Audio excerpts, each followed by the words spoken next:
அனைவருக்குமே வணக்கம். இந்த வீடியோவில் நம்ம எதை பற்றி பார்க்க போகிறோம் அப்படின்னு பார்த்தீங்கன்னா, அனைவருமே எதிர்பார்த்துட்டு இருக்க இந்த மை3 ஆட்ஸ் என்ற நிறுவனத்தை பற்றி தான் ஒரு முக்கியமான அப்டேட் வந்து பார்த்தீங்கன்னா வெளியாக இருக்குது. இந்த அப்டேட்டை பற்றி தான் இந்த வீடியோவில் நம்ம முழுமையாக பார்க்க போகிறோம். அதுக்கு முன்னாடி மறக்காமல் நம்மளுடைய சேனலை சப்ஸ்கிரைப் பண்ணி பாருங்கள். இந்த மை3 ஆட்ஸ் என்ற நிறுவனம் பார்த்தீங்கன்னா தமிழகத்தில் மதுரையில் வந்து செயல்பட்டது இல்லையா.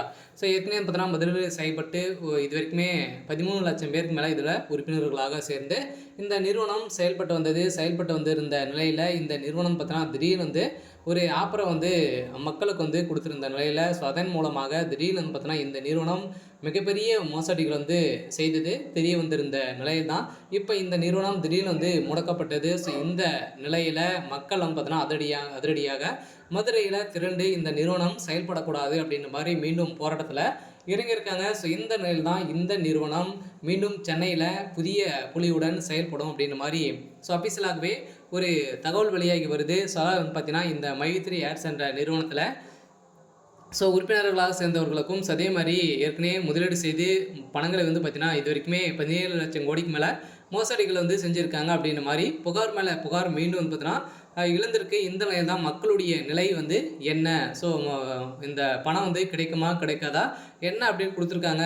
சக்தி ஆனந்தவர்கள் வந்து பார்த்தீங்கன்னா மக்களை வந்து சந்திக்க போகிறாரு அப்படின்ற மாதிரி தகவல் வெளியாகி வருது. இருந்தாலுமே இந்த நிறுவனத்தில் முதலீடு செய்தவர்களுக்கெல்லாம் பணம் வந்து கிடைக்குமா அப்படின்றத தொடர்ந்து வீடியோவில் பார்க்கலாம். இருந்தாலுமே இப்போ கிடைத்திருக்கக்கூடிய அப்டேட்டின் பிரகாரம் பார்த்தீங்கன்னா இந்த நிறுவனம் மீண்டும் சென்னையில் புதிய புலியுடன் செயல்படும் அப்படின்ற மாதிரி ஒரு அஃபிஷியலாகவே தகவல் வெளியாக இருக்குது. பார்த்தீங்கன்னா முதல்வர் ஸ்டாலின் அவர்களும் இந்த நிறுவனத்திற்கு ஒப்புதல் கொடுத்துருக்கிறதாக தகவல் வெளியாக இருக்குது. இந்த நிலையில் தான் மக்களுக்கு அனைவருக்குமே ஒரு மகிழ்ச்சி அளிக்கக்கூடிய விதமாக தான் இருந்திருக்கு. இருந்தாலுமே இந்த நிறுவனத்தில் நிறைய பேர் உறுப்பினர்கள் சேர்ந்து நிறைய பணங்களை பார்த்தீங்கன்னா சம்பாதிச்சிருக்காங்க. இருந்தாலுமே ஒரு சில பேர் 80% பேர் வந்து பார்த்தீங்கன்னா இதில் வந்து குறுக்கு வழியில் சம்பாதித்தவங்க தான் பார்த்தீங்கன்னா இப்போ அவங்க வந்து நிறைய பணங்களை வந்து ஈட்டலாம் அப்படின்ற ஒரு நோக்கத்தோடு அவங்க வந்து செயல்பட்ட விதத்திலாம் நிறைய பேர் பணத்தை இழந்து இந்த நிறுவனத்தின் மீது நிறைய புகார்கள் வந்து குவிந்திருக்கு அப்படின்ற மாதிரி இப்போ நீதிமன்றத்தில் மீண்டும் மேல்முறையீடு வந்து இந்த நிறுவனம் இருக்கு. இந்த நிலையில் தான் இந்த நிறுவனம் மீண்டும் செயல்படும் அப்படின்ற மாதிரி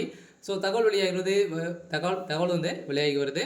இந்த நிலையில் விரைவில் இந்த நிறுவனம் செயல்படும் அப்படின்றது தான், அதுவும் மதுரையில் அடுத்த மூலகம் கொண்டு இப்போ சென்னையிலும் செயல்படும் அப்படின்றத சக்தி ஆனந்த் அவர்களும் பார்த்தீங்கன்னா ஒரு அப்டேட் வந்து கொடுத்துருக்காரு.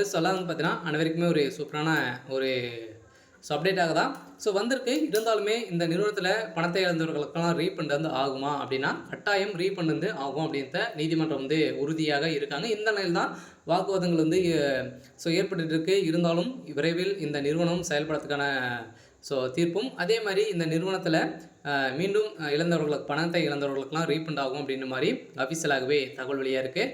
சரி, ஓகே. இன்னைக்கான அப்டேட் வந்து இதுதான். மறக்காமல் நம்முடைய சேனலை சப்ஸ்கிரைப் பண்ணி சப்போர்ட் பண்ணுங்கள். தேங்க்யூ.